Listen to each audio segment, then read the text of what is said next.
Radio Free Cybertron. Transformers. Rewind.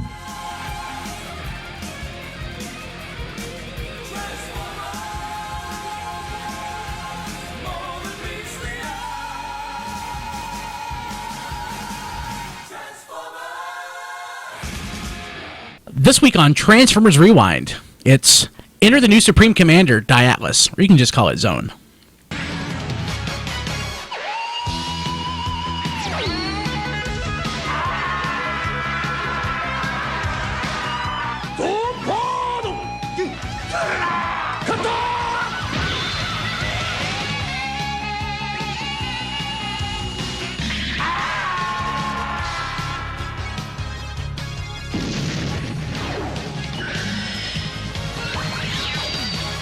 The mysterious violent Jagger assembles his crew of Destron generals to destroy the planet Feminia.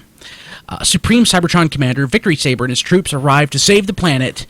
In the course of planet-wide destruction, Victory Saber is left missing, and we are introduced to Kai and Musa, a boy and a flying rabbit thing.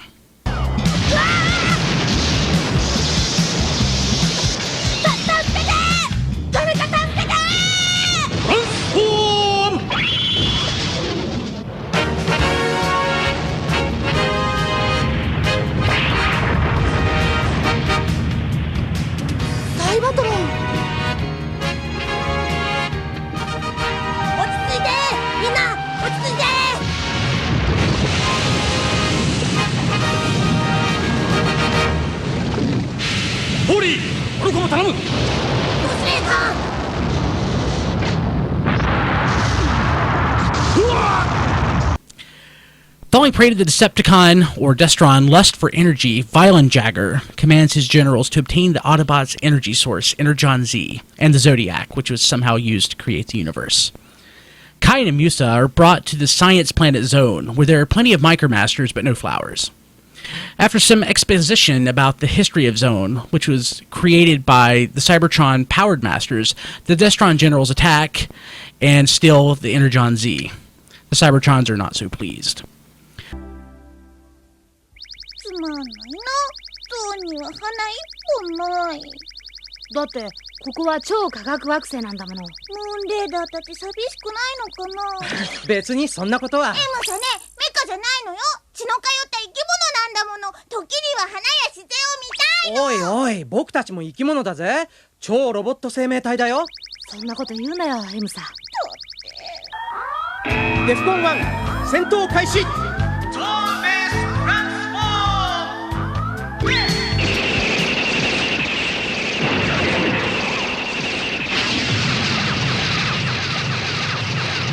皆殺しだ。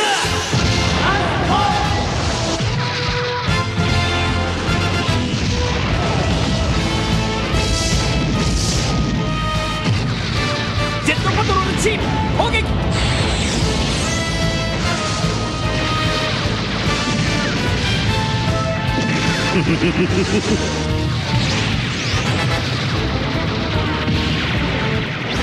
Dai Atlas and Sonic Bomber return from their search for Victory Saber, bringing the wounded commander back safely but badly injured. The Micromasters, meanwhile, have already arrived on the planet just in time to save a young child named Akira, who befriends Kai, really, as the Micromasters do the best they can to hold off the generals. In the nick of time, Dai Atlas and Sonic Bomber arrive. Lots of fighting, exploding, and cleaving into two happens in the course of retrieving Zodiac. おっと、このソニックボンバーが相手をしてやるぜ。チリー。我々の装甲ギアに貴様らの銃は通じぬわ。トランスフォーム。転んだ。痛い。 For some reason, Victory Saber hands over leadership of the Cybertrons to Dai Atlas in a ceremony full of pomp, circumstance, and Musa. Find out more in the next episode of Zone. Oh, wait. Never mind. Yes.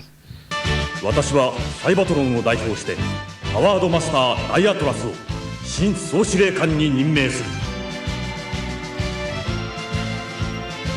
サイバトロン新総司令官に就任したダイアトラスは自らの心に固く誓った邪悪なデストロンから宇宙を守り愛する友と銀河に美しい平和な楽園を築くことを。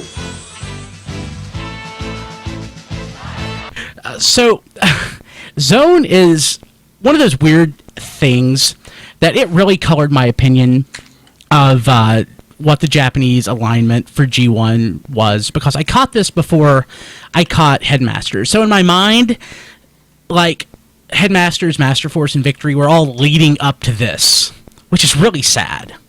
And not really... Not even really true. Not in the slightest. No. So what do you guys think about this episode? Do you like hold this in as high a regard as I do? No. I'll just be straight up there. I mean, I didn't even watch this for the first time until like maybe a couple years ago. And you watched the dub, right? Yeah, I have the dub downloaded, the fan dub. That's a decent fan dub too. It is actually a decent fan dub. So, and I didn't want to watch it and prep for this because I didn't want to, sort of focus on the fact that it's a fan dub, because I don't want to get necessarily into that. I want to sort of more focus on the episode itself. Sure. What I love about this episode is it's so very anime. Like if it is, and far more than anything else that came out of Japanese G1. Oh, definitely. Yeah. The thing about this that always just struck me was the Destron generals. Call them Decepticons. English. Yeah, I'm English, sorry. Brian. The Decepticon generals. So, and Violent Jagger, who's like this big ghost robot thing. But the generals were just always awesome because it was like combiners and Tripticon, for some reason, who's the same size as they are, with capes and armor. Yeah, because that's awesome. It is awesome. I mean, things like that are part of the reason. It's like Zone carries a strange little reputation. Zone and Scramble City are these two one-shot things which went around in a bootleg form that was actually accessible and understandable to fans for an awfully long time before Headmasters, Master Force, and Victory were. I mean, you had the Star TV dubs, but I mean, these, because they were only single half-hour episodes, you could understand them, and they didn't require a massive time commitment from you as a fan to watch all of them as well. So these are, I would say, like, you're far from being alone and being somebody who watched Victory before Headmasters. And I would say that even now there are still probably more fans who have seen Victory but not seen Headmasters than there are people who have seen both, regardless of whatever order they've seen them in. Even though Headmasters is out on DVD now, I would still bet that there are more people who have seen just Zone. Probably. There's just a glut of Transformers episodes and, Transformers anime on YouTube. And just like you said, there's the big point for me, I was thinking earlier today, there's less time commitment. To really get into Headmasters, you have to watch all, 30 episodes? Something like 35. that? Yeah, 35 episodes. So with this, I've watched this probably over the course of the last 15 years, like 20, 25 times. Yeah. Well, but I think it speaks to something else too, because like you say, it's self-contained. It's also kind of violent. And, oh yes. So it's a little more. It seems a little more grown up in that way. But there's also Imusa, who's a flying rabbit who loves nature. Yeah. There's and that. Kyr, who is Kane's pet thing. I can't remember what it's actually called, but it's annoying. It's so very annoying. It's a rabbit thing. Just a space rabbit. I don't think there's a species name. Yeah, it's a space rabbit. So Chris, you'd mentioned that you actually wrote the TF Wiki article for this. I was reading the article today for the first time, and by God, I had no idea that Akira was a boy. Oh, that's hilarious. Yeah. There's another way that this thing is so anime, It's just, I mean, obviously, like, if you watch anime at all, it's not at all unusual to find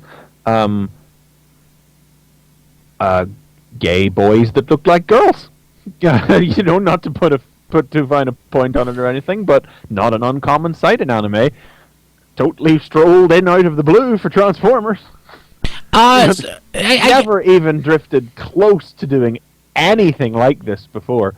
totally an anime staple, but just randomly, suddenly, plop into the middle of Zone. I guess with Beast Wars in the dubs, Eraser is made out to be a boy, but they're not in a relationship. Is that? I don't even know. I basically don't trust anything anyone ever said about that, because that was when people were trying to report news from Japan in the 90s, and we know what that was like. Okay, so all I believe is that Eraser was a boy. Yeah. That is literally all I believe. I don't know who said what until I can see some translated magazines. But in manga, though, Kira was turned into a girl. It seems. I don't think so. I think it was just drawn extra femmy.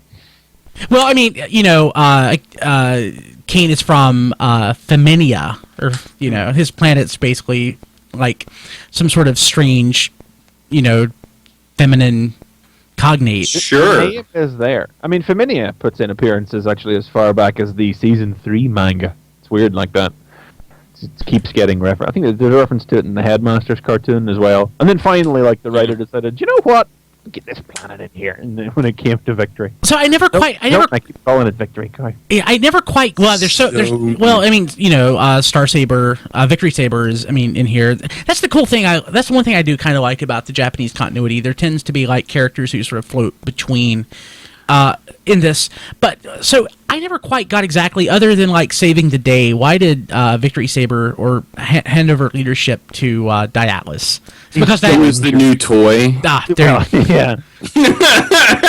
I mean, I don't know what to tell you, Brian. I believe the in-universe reason is that he's still very badly injured, and he didn't get up. He just sort of sat in his chair and leaned over and shook his head. That chair looks more like some kind of wheelchair than a throne to me. I mean, that's cool. That's cool. I appreciate that. But we never got more than the one episode. Nothing ever came about. Didn't it? It went to manga after this, though. Didn't it? Not manga, but this episode is adapted into manga form. Actually, it was released a few months before the cartoon, the manga version of it. But there are like prose text and like big page illustrations that continue the story. Actually, there's some story before this, and then continue the story on after it as well, and bring it to a conclusion. And you do find out what the deal is with all that. And all that's translated actually over on the Allspark at TF Pulp. So if you go over there, you can read what happened next in the Zone story. So this was the last animated G1 series episode. So like the stuff from Return of Convoy, that was entirely manga. That was TV Magazine, I think, if I remember correctly. Yeah, it was all the story pages, they call them. It was just big splash page illustrations and little passages of text, not even manga, Other than Return of Convoy, was there any other like Japanese G1 series that popped up? Was that Operation Combination? Yes. Okay. So that was it then, and then it was into G2. Cool. Yeah. This episode means a lot to me, especially for like just the violence. It was Predator King, right? That got like that gets half right in two, and you can see his brain and bifurcated. Everything. Yeah, bifurcated exactly. That just like stuck with me for so long. I'm like, wow, this is awesome and adult. It's awesome, maybe not adult. Like, man, now I don't need to buy that toy anymore. Yeah, it's true. But I guess Violent Jagger, though, never really quite understand what he is or how he operates or his point. Liege Maximum. Sure. He is an entity formed from the ghosts of many dead Decepticons. I shit you not. That's cool. That's kind of cool. Yeah. I mean, this is the thing about Zone, is that if you just jump up and watch Zone and bypass all the other Japanese G1 stuff, it is a great showcase for how friggin' weird Japanese G1 got by the end of it. Because it's actually a fairly gradual process, the weirdness. There's not much in the way of story continuity, aside from the fact that Star Saber's there at the start of it. But the weirdness is a gradually escalating thing with your little space bunnies and you take Master Force, where you have some sort of weird alien life form was the leader of the Decepticons. And the idea that some kind of weird alien life form would lead them again was in Return of Convoy as well. Yeah. And this is just another link in the chain of weird, ghosty, supernatural creatures who play the role of Emperor of Destruction instead of that. And the stuff with the Zodiac, the power that created the universe, and then it combines with Energon Z to transform Dai Atlas and Sonic Bomber into base modes, and it's Wow. Because it has to interact with the Micromasters, That's it's nice to get Micromasters in animation form that's not like a commercial.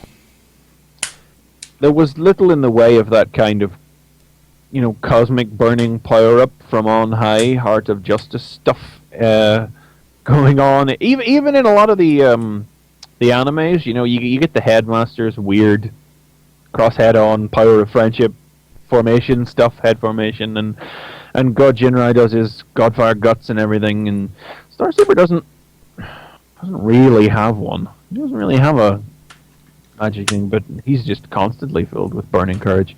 But this was this is one of the most flat out, strangely supernatural elements out of Japanese Transformers fiction, given that they never had, the comics, of course, the American comics had gone full on gods, demons, and magic long before this. Well, not long before it, I suppose, just a couple of years before that, But this was, I think, the thoroughly strangest that Japanese Generation 1 ever got. Actually, there's been a lot of stuff added to the Japanese G1 canon even since, but few things that have been added are as weird as Zone was.